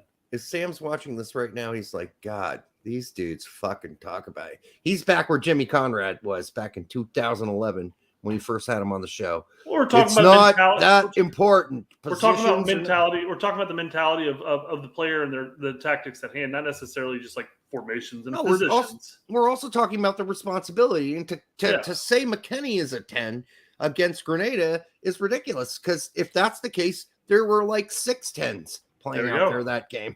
Apparently, he doesn't have a problem playing a 10, Derek. That's what we're saying, right? Because that's a shitty team. It's a shitty team. My high school team could have competed against that team. Probably not, but okay. It's an interesting take from Hugo. Pepe isn't scoring because he has no 10 for the U.S. or Augsburg. He needs some help. It would do. He had Ferreira when he played for FC Dallas, and it helped. Yeah, to have a second striker to kind of flow with. It's a good point, Colin. Give you that one. All right, we done? No. God damn it! Surprise start. Bello. Final chances to impress. Morrison rolled on. Yeah, Bello would shock me if he started because he was bad against Grenada. Yeah. I mean, if you're bad against Grenada, I don't know what to tell you. Predicted 11. Horvath confirmed. Cannon, Zimmerman, CCV. Okay. Bello, no, I don't think so. I disagree with that one. I don't think he's going to start Bello. Bello might get some squirt minutes at the end, but that's about it. Adams, Roldan, I don't think is going to start. I don't think Morris is going to start after the way he just played. He's a fucking ghost. I think Morris might have just shot his last wad in that last game. He looked better. He looked like he'd lost about 10 pounds, but from the last time he played, but he wasn't good. I couldn't believe he was that bad, actually, or that like not engaged in the play. I was shocked because I always expect Charlie Brown, which is who he looks like, to be involved in the game. I don't think we're going to get a 0-0 draw. I think we're going to kick fucking El Salvador's ass. We're going to start a stronger lineup than that, and we're going to win like 4-0, 3-0, somewhere around there. Do you think Hoppy gets a move, or will he fight for a spot at Mallorca? If I were him, I would tell Mallorca to suck his fucking cock and balls in a heat. If you don't give me a loan, I don't want to ever play for you, this team, ever. I want out of here. Send me back to Germany. It's fascinating for a club that dropped $4 million on him to not even barely give him minutes. American owners. You would think it doesn't. People aren't dumb. Oh, some people are dumb. A person's not dumb, and a person watching Mallorca week in week out, not seeing Hoppy on there, is gonna be like, I'm not gonna watch you guys anymore. I'm gonna wait till the fucking lineup comes out, and if his name's not on the starting 11, I'm not watching. And then I'll pay attention to it on Google, and if I see him get subbed in, I'll join in then. Yes, because that's what I started doing that towards the end of or halfway through the season. I was just like, yeah, me too. I'm not gonna watch this shit if it's not on there. I'd get a text from my Hoppy contact and say, "Hey, the word is he's going to get to play today." Yeah, 5 minutes. You got a minute. 5 whole minutes. And it's really disappointing for all of us Hoppy fans. I really think Hoppy is the next Dempsey. But if he doesn't get a chance to play, and if his coaches don't understand him and the culture he's at Mallorca, they don't understand you would think they would understand his sort of machismo when he's on the field, his arrogance, which I think is brilliant. I think other places will know how to take that better. Obviously, they loved him at Schalke. They totally embraced him there. And he would have been better off staying at Schalke because guess what? Schalke got really close, or did they get promoted? I thought they were one of the 3 teams that got promoted. 2 teams, excuse me, because the one that played the playoff lost. I don't know. I don't remember now. I know Werder Bremen's going back up, and then Josh Sargent would have done much better just to stay going back up too. Because they're both going back up. That was the talking point for most people. Like, man, if only Sargent and Hoppy stayed in their clubs. We talked about it. Bundesliga, yeah, we talked about it, but I didn't know that the season was quite over when we talked about it. I think there was like 1 game left. So I don't know. I thought it was Hamburg, or it was the Hamburg with the one who fucking petered out. I know the top three. No, there you go. Chambers even says it. Schalke got promoted. So it's Schalke and Werder Bremen? Or is it Schalke and Hamburg went? Both moved up. And then Hamburg had to do the playoff, I believe, and they lost. And Hertha Berlin beat them, I think. Yes. Okay. We can't remember everything, guys. I seriously can't remember everything. This is why you just gotta follow the chat. The chat will eventually correct everything. It will correct our shitty memories. That's what it'll correct. Do you know this used to be filled with booze? So you know what? I was smart. I brought a good backup. Like I had a half a thing of ice in the fridge. I'm like, I know I'm going to run out of drink, mixer. So I'm going to bring this along just in case this fucking show goes on for an hour and 40 fucking minutes. I purposely keep my booze in the other room because the shows that have kept the booze next to me never end great for me. My booze, I have three different bottles down here. All right, so I've got some good shit. All right. I got some bad shit. Why do I need all of them here? I don't know. Really, you never know. You never know. I mean, I got some other shit too, but all right. So what's this? You read the question. I got to do something. Did you know these are the real names of some of our players? You have Perry Morris, Ferreira Castro, Ariola Hendricks, Perry Acosta, and Willie Fistergash. What the fuck is this all about? And here you go. Get some players. There's Perry Morris, Ferreira Castro, Ariola Hendricks. Explain this to me. Latour, McKinney, Robinson Long. Yeah. No, it's Chris Gary. What does that all mean? It's Chris Gary having a laugh. What does it all mean? What does it mean? What does it all mean? All right. I don't know what that means. Let's see. PSU says Aronson is so much better than Musa. It's not even funny.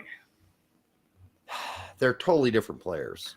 They are. If you had to pick one in the let's say Adams and McKinney's back up to form, and you had to pick between Aronson and Musa, who you got? This is like the NBA All-Star team, and I have to pick between the two of them. I'm taking Aronson.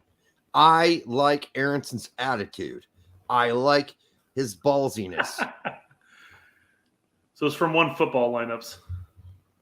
What's One? It's not a joke. One Football has that as their names. Oh yeah, because some of them are. Oh yeah, some of them. I guess they use their middle names, or if they have a dash name, they actually use the dash name. I've seen that. He's right. That's literally what they do. Word from Valencia camp is Gattuso wants to try Musa at the 6. I don't know how much you can rely on that, but I mean, if Gattuso can do whatever he wants, I guess he's Gattuso. He's the bulldog. I didn't put in Haji or Horvath because they were confirmed. He's probably just replying to his other one of his. Oh, okay. Eldon Hashic. Hashic. We were like promising to remember how to say his name. Yes, exactly, and it was never going to last. No, I got it right. I think Hashic. I got it right. That's what he said it was. Yeah. All right. You only stumbled like 2 or 3 times there, though. That's because I'm intoxicated. Yeah. Which players not in the squad right now have had their stock go up and down the most based on the play of the competing guys in this window? For me, Ferreira's inability to finish, head, or hold up the ball, except versus Grenada, shows the importance of Pepe. Here's the tough thing for Pepe. Pepe's got such a large hill to climb in the next coming months before the World Cup at Augsburg. I'm worried about him. I really am. I'm worried he's going to have like a sort of ride the pine most of the season sort of setup there. Well, and I'm concerned, Brett. I am. Yeah, no, I understand completely. I mean, he hasn't scored since like November of 2021 or something like that. Was it even longer than that? Since when my dog was healthy and vibrant, October of last year. Yeah. So, I mean, and then you take into consideration that he's got a couple months into the Bundesliga season, especially for a club where he wasn't getting that many minutes at the end of the season. No, they gave him lots of minutes at the beginning, and they're like, okay, you're benched. That's how it. Listen, it's a cutthroat business everywhere you go in the top 4 leagues. You don't perform, I don't care if you're the Wonder Boy. They're like, listen, we're almost going to get relegated. We can't fuck around with you, new kid. We gotta play the guys we know are going to be able to put a few in here and there, even on accident, or just be in the right place in the right time. And so that was a rough move for him. And that's when it gets down to your agent, right? Like your agent said, take the money and run. So that's what he did. And I'm really concerned for him. I really am, for next season. Well, I guess on par here, if we're bringing 3 strikers to the World Cup, who are they? I think Sargent works this shit out and makes it. I think he does offer versatility as well, being able to play out wide if need be in a pinch. Yeah. Not saying that we're hurting on wide players by any means, but you know what I'm saying. We're not, but I think Sargent works this out and starts scoring some goals next season. Pepe, I don't know. I'm just not sold on Pepe right now. But if I had to pick 3, I'd rather play Reyna as a false 9. And so I guess I consider him to be 1. And God, Brett, this is hard. I mean, I really don't. I'm thinking Jesus is going. I'm going to say that unless Berhalter sticks with his players have to be in form, he's probably going to take Pepe regardless. Don't you need a Haji Wright, Peacock type too? Guys good with their head, or supposedly good with their head, because they're 6'3" and 4. I don't know. Yeah, I think take a right. I think Pepe outside of the scoring the goals for the club aspect. I think Pepe offers that aspect in more than say Peacock does. What Peacock offers outside of just being that top man type thing. This is the hardest question to answer right now, Eldon. It really is. I think one of the DK sergeants will likely get called back in, but then again, they've been so far away from the system that even having a good season in the championship might not be enough. And it's only going to be like a half a season. Not even that. It's going to be like 3 months. What if that kid at Cincinnati scores like 33 goals in the MLS this season? I guess do you bring him in for his first camp for the World Cup? I guess I know so. You've got the September games coming up too. We got 2 more friendlies, right? Yeah. So yeah, bring him in. I mean, if he's kicking ass like that, let's say he scores 33 and Ferreira only gets like 15. I don't know. Listen, we're desperate at the 9. We don't have a 9. We don't have one right now. It's a fucking black hole. All right. Well, we know David G does. David, first off, real quick, Chris Gary, I did not fall for it. I just read it out loud. Yeah, we don't fall for any of that shit. There's one time we got. I think we got twice. I think we got twice total. I think. All right. Where to go? We usually read them out loud because we think it's funny. God, no more Zardes. Don't try to speak his name into existence. He's playing for Colorado's preserve team right now. There's no way. Zardes has got. Not even playing for Colorado. Yeah, Zardes has got no shot. No shot. That's no shot. There you Just go. Got a couple people calm. Oh, Chris, no, you keep doing it, man. We enjoy saying them too, though. Is the thing. You'll get you got us once. I'm pretty positive. No, we like them. Keep doing them. I'm pretty sure, Chris. I'm pretty sure you got us on one at one point. Mm-hmm. I think he got us once. He was one of the guys that got us. Yeah. But it's going to be hard to fool us because we're looking out for it because we encourage it. So. Yeah, I saw somewhere that he was. I saw somewhere on Twitter that somebody posted that he was playing for Colorado's MLS Next Pro. MLS Next Pro, not Next Pro. Yeah, Zardes is broken as a porn star with Peyronie's disease. He's broken. He's done. He's got no shot. Ebobisse, again, he needs to score like 30 goals, like 28 or somewhere around there to be considered. At least Greg knows who the fuck he is. So again, I think Ferreira's probably going to be a lock at this point because he's scoring goals at his club, and might not continue though. True, but again, he's also been a part of the squad up for like whatever the last half year, 3/4 of a year at this point. Again, bringing somebody like Sargent or DK who haven't been, or DK I guess was with Gold Cup, but that was last summer. So it's been over a year since DK's been here almost. Sargent longer than that. Well, no, not longer than that, because he played the first window of. It's been a while. It's been a while. Yeah. So I mean, I'd almost wonder if Berhalter ends up sticking with what he's comfortable with and what he's called in, which is why I think maybe even Pepe gets the call up, even if he's not playing at Augsburg. If there's one guy that's truly getting analyzed through all of this, it's Sargent, because he just played. Except for when he was injured, he started for a Premier League team almost the whole season while he was healthy. And a lot of which out of position. Right. And then the only time he got to play for us was out of position too. Like, give the guy some time at CF. Maybe don't follow Norwich City's lead and go, oh, maybe he is a winger, and play him out and wing and have him suck for a half and then yank him out of the Honduras game and put another whole team in, and they kick ass. Well, maybe he would have been just fine at center forward had you started him there from the start. Like, I don't know. I don't get it. I guess people are going to call me a Sargent apologist. There's no way you can start almost every single game when you're healthy for a fucking Premier League team, no matter how bad they are, and not be a good player. The dude scored a scorpion goal this year. Yeah. He gets bonus points for that. As a right winger. All right. Last question. Question. Should MLS go back to the original shootout rules to drive up interest? No. No. No, I can't. No. That's a clown show. I don't think you do clown shows for soccer. I think that would. Yeah, that's clown show shit. That's not. I do like it. Don't get me wrong. It reminds me of the hockey penalty kicks, but it was a clown show, and everybody's like, "Who?" Me. I've been watching soccer for a while when that happened, and I was like, what the fuck are they doing? What the fuck is this shit?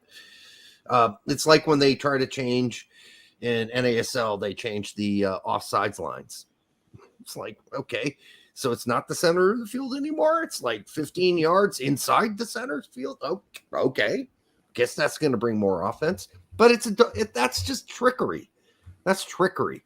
That's American. I guess it's American to fuck around with other people's sports. I mean, we got baseball from cricket. We got football from rugby. That's how that happens. We took somebody else's sports, we fucked around with them, and we got our own sport out of it.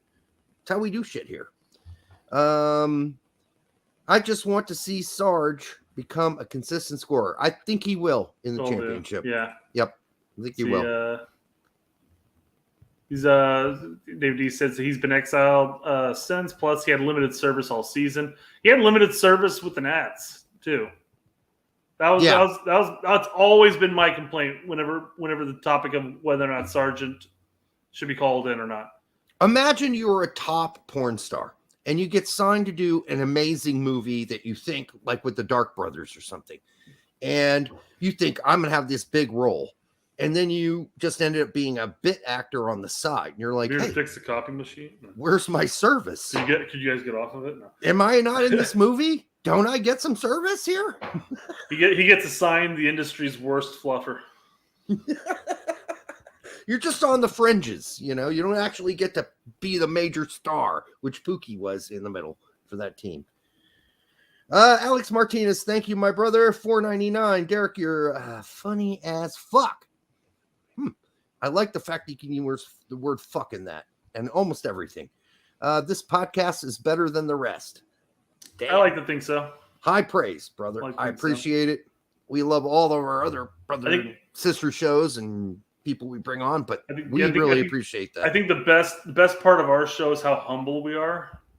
Humble. We know our stuff, but I mean, yeah. Well, we do know our stuff, but our memory is shit. our memories are not good, especially after an hour and 40 minutes. I'm probably on number 4 here. And then there was this too. You can guess what that is. You gotta watch out showing stuff on the show. That could be a dildo. You don't know. That could be a dildo. Point taken. Still, that's kind of making my point though. Dildos don't usually make the funny noise that makes, but I know because my ex-wife left a bunch of them in the house in the drawer. I had to throw them away because I'm moving out and selling my house. I was like, oh, I remember these. I remember we played around with these. There's no shame in that. I'm sure there's some dildos in your house. There's no doubt about it. There might be ones you don't know about too, because you're not home all the time. You're not. You don't know what's going on. I've got cameras. And plus, you've got a washer and dryer too. So I mean, all kinds of opportunities. So, it's funny because we bought some cameras. We set some up on the outside of the house, and then some in like we got a couple for the basement, and then one like for the living room and stuff like that. And I go, which one of these go in the bedroom? Listen, when you're not home, you gotta not have cameras all over the house. Evie's got to have some sort of place to go to get relief. All right, when you're not around, we all have those. Those are just primal. That's what she's got booze things. for, huh? That's what you guys booze for. Oh, booze. Yeah. Is that what you use the bottles for? All right. No, I'm not gonna make the obvious Amber Heard and Johnny Depp joke here. So. Oh, okay. I thought you said boobs at first. Soon, That's what maybe? she's got boobs for. I'm like, okay. That's fine too. She just sits here and goes. I thought like, it was she more doesn't like watch her shows. I thought it was more like kind of like this, and then kind of a combo move. But anyhow, we're losing so many people listening to our show right now, guys. Just children. Not than 24 people. It's just children.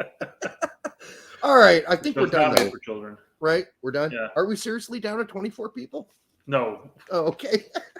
By the way, thanks for all of you who went to Sam's fucking live phone show.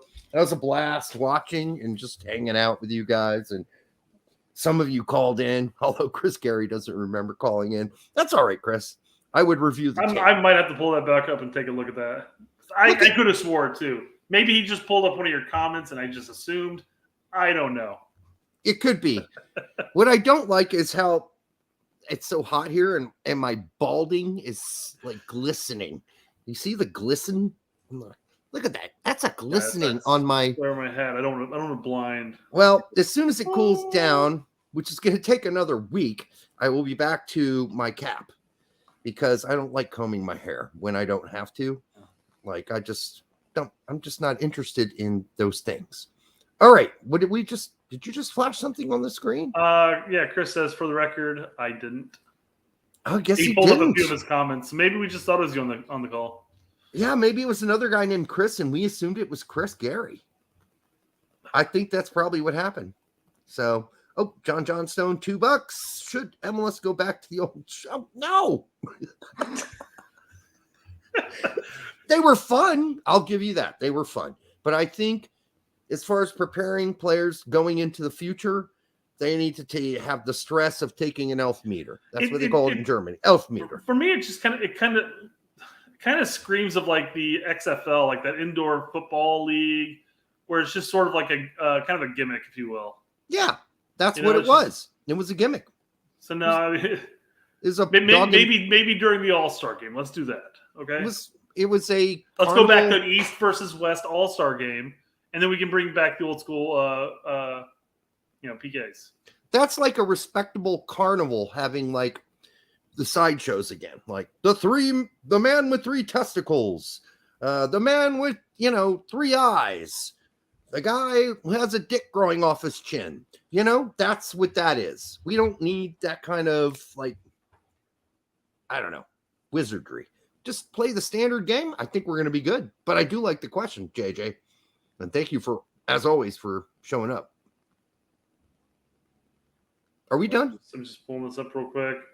Are we done, or are we still going here? Well, PSU or John said PSV? John just said that he tagged me on a hilarious MLS shootout on Twitter. There's plenty of them. Yeah, we've seen them. They were hilarious because the goalkeepers actually had a good chance in that format of coming out and cutting off the angles. Yeah. And making people miss or making them dribble around them. It wasn't that easy. And that's kind of like, it's like hockey too. The goalies come out and then they kind of drift back to their goal as the guy gets closer and they try to cut off the angle. Something like that. So. Okay. All right. We are done. Yeah. Yes. Now we are done. All right. Hey, guys, I want to thank you for showing up tonight. It's 2 hours of just absolute insanity. And thank you for all your comments and questions. And we'll see what happens tomorrow versus El Salvador. I don't know. What time's that game on, Brett? 10 o'clock. Well, fuck it. We're not doing a show tomorrow. we're going to go to sleep, and then we're going to wake up and sleep on it. Do a cup of this and a little of that, a little of this, a little that. And then we'll come back and we'll have a review of that game for you. All right.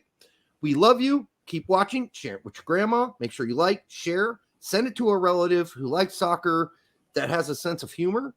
And I think the show's just going to keep growing. Oh, by the way, we are nearing almost 500,000 views in a year and a half? How long have we been around? I don't even remember. Anyhow, year and 5 months? A little over a year. Yeah, we started February or March. Okay. Yeah. So like a little over a year and maybe a year and 5 months or something. So 500 views in 500,000 views in a short time. I mean, that's awesome. So thank you again. Go out tonight. Well, it's probably late for some of you, but have a few. 7 o'clock on the West Coast. That's true. Plenty of time to party on the West Coast. We will see you soon on the Straight Red Card.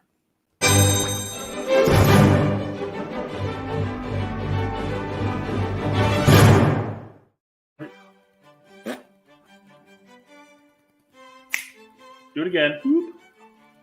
Fuck.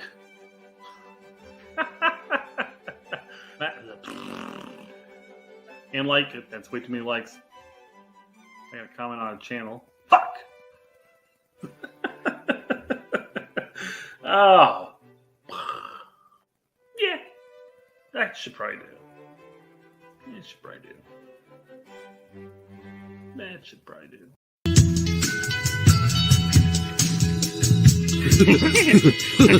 That hurt.